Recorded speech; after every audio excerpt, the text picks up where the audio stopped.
Today, I want to reflect on a landmark that has just passed. The 1-year anniversary of Til We Make It.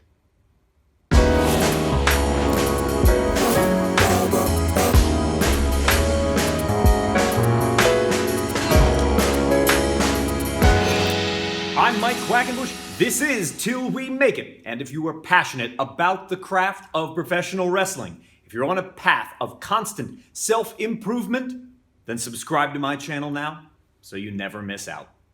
Over the weekend, we marked the 1-year anniversary of this project, of Til We Make It. And I wanted to pause for a moment to reflect on the year it was. Before I dive into any of that, though, it is important to thank you. Whether you've been with me since day one or this is your very first video, thanks for being part of Til We Make It with me. And thanks to some of the people who have made it possible, like Devin, Tom, and most of all, Josh. This would not reach you consistently without their help. Thanks.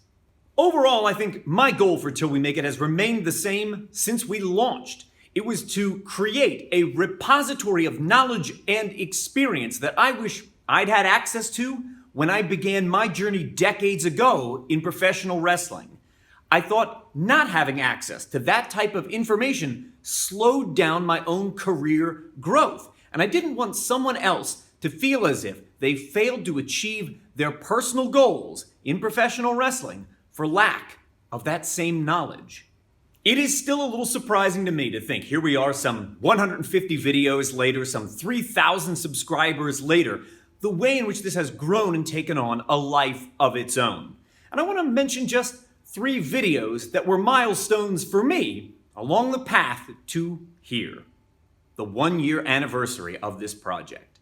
The first of these is a video we put out pretty early on. It's called Struggling in Life. And if you missed it, I will link to it above. But the reason this was such a milestone for me was that it changed my perception of what needed to be accomplished with this project. I originally imagined these would just be short informational videos and nothing else. And of course, there's nothing wrong with that. But in the days leading to Struggling in Life, and especially given the vociferous reaction that came thereafter, it made me appreciate that there was also a community forming around Til We Make It. And the second of these milestones came out shortly thereafter. It's entitled, Do You Value Creative Flexibility? I'll make sure that's at the link above for you. It was made in response to an interview that I had heard with one of my favorite creatives and musicians, David Byrne.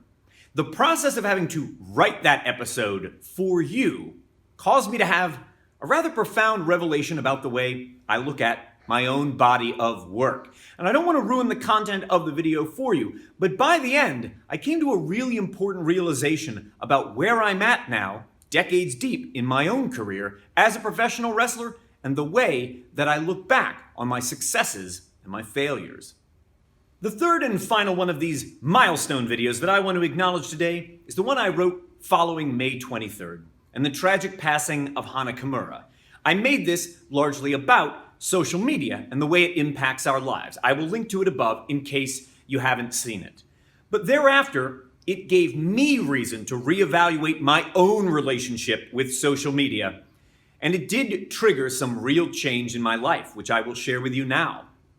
After I made that video, I decided to reduce my own exposure to social media per day, first to 10 minutes and then to just 5 minutes. And I don't mind telling you that since I made that change in my own life, my own day-to-day mindset has been far less negative, far less pessimistic and cynical since I greatly reduced my own exposure to social media platforms. If you're still with me here at this light retrospective of year 1 of the Til We Make It project, well, you might now be asking yourself, Mike, what's ahead in year 2? And I want you to know I think we've all earned ourselves a little bit of a break around here after 150 or so videos, but we're always looking for new ideas, and we often cull them from the comment section down below. So please make sure to do all the YouTube things, like the commenting and the liking and the subscribing, etc. Who knows? Sometime soon, you and I might bump into one another. And if we do, I will already know this about you. People who bring this attitude to learning, that they always need to know more so that they can continue to grow and be better, Those people are awesome. And that's how I know you are awesome. So keep on being awesome. I will keep on making the videos. Together, we will keep on faking it.